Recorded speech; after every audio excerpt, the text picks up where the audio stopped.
ഈശോ മിശിഹായ്ക്ക് സ്തുതിയായിരിക്കട്ടെ. ഏവർക്കും ഫാമിലി കാറ്റഗിസം അവറിലേക്ക് സ്വാഗതം. ഇന്ന് നമ്മൾ ചിന്തിക്കുന്നത് നമ്മുടെ വിശ്വാസത്തിൻ്റെ ഉറവിടങ്ങൾ എന്തൊക്കെയാണെന്നുള്ളതാണ്. ആദ്യമായി നമ്മൾ ഓർത്തിരിക്കേണ്ട കാര്യം, ക്രിസ്തീയ വെളിപാടിൻ്റെയും വിശ്വാസത്തിൻ്റെയും പരമമായ ഉറവിടമെന്ന് പറയുന്നത് ഈശോ മിശിഹായാണ്.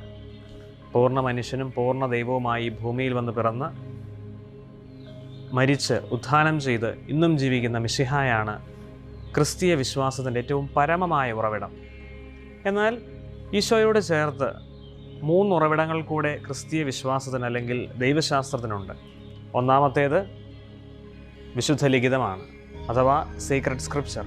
രണ്ടാമത്തേത് വിശുദ്ധ പാരമ്പര്യമാണ്, അഥവാ സീക്രട്ട് ട്രഡീഷൻ. മൂന്നാമത്തേത് മജിസ്റ്റീരിയം, അഥവാ സഭയുടെ പ്രബോധനാധികാരം. ഇവ 3 എന്താണെന്ന് നമുക്ക് പെട്ടെന്നൊന്ന് കാണാം. ആദ്യത്തേത് സീക്രട്ട് സ്ക്രിപ്ചർ അഥവാ വിശുദ്ധ ലിഖിതം. നമുക്കറിയാം, ആദിമ നൂറ്റാണ്ട് മുതൽ ഈശോയുമൊത്തുള്ള അനുഭവങ്ങൾ, ഓർമ്മക്കുറിപ്പുകൾ ശ്ലീഹന്മാർ പരിശുദ്ധാത്മാവിൻ്റെ പ്രേരണയാൽ രചിക്കുന്നതാണ് വിശുദ്ധ ലിഖിതങ്ങൾ, വിശുദ്ധ ലിഖിതങ്ങളിലെ പുതിയ നിയമഭാഗം.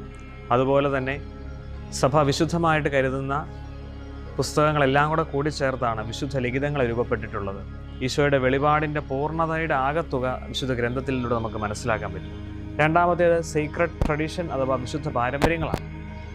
ഈശോ കാണിച്ചു തന്ന, ഈശോ പഠിപ്പിച്ച കാര്യങ്ങൾ അപ്പസ്തോലന്മാരും ആദിമ ക്രൈസ്തവ സഭയും എങ്ങനെ ജീവിച്ചു എന്നുള്ളതാണ് സീക്രട്ട് ട്രഡീഷൻ എന്നതുകൊണ്ട് അർത്ഥമാക്കുന്നത്.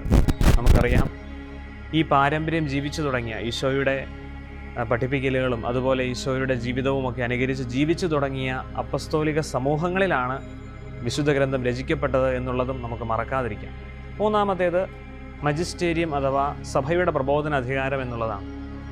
മിശിഹായുടെ പിന്തുടർച്ചയായ സഭ വിശ്വാസ കാര്യങ്ങളെ, പ്രത്യേകിച്ച് ദൈവിക വെളിപാടിനെ സംബന്ധിക്കുന്ന കാര്യങ്ങൾ വിശുദ്ധ ഗ്രന്ഥത്തിൻ്റെയും വിശുദ്ധ പാരമ്പര്യത്തിൻ്റെയും അടിസ്ഥാനത്തിൽ നിജപ്പെടുത്തുന്നതിനുള്ള ആ ഒരു അധികാരത്തെ അഥവാ ആ ഒരു കടമയെയാണ് മജിസ്റ്റേരിയം അഥവാ സഭയുടെ പ്രബോധന അധികാരം എന്നതുകൊണ്ട് അർത്ഥമാക്കുന്നത്.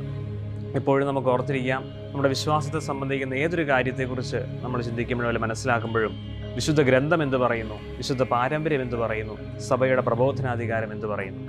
ദൈവം അനുഗ്രഹിക്കട്ടെ.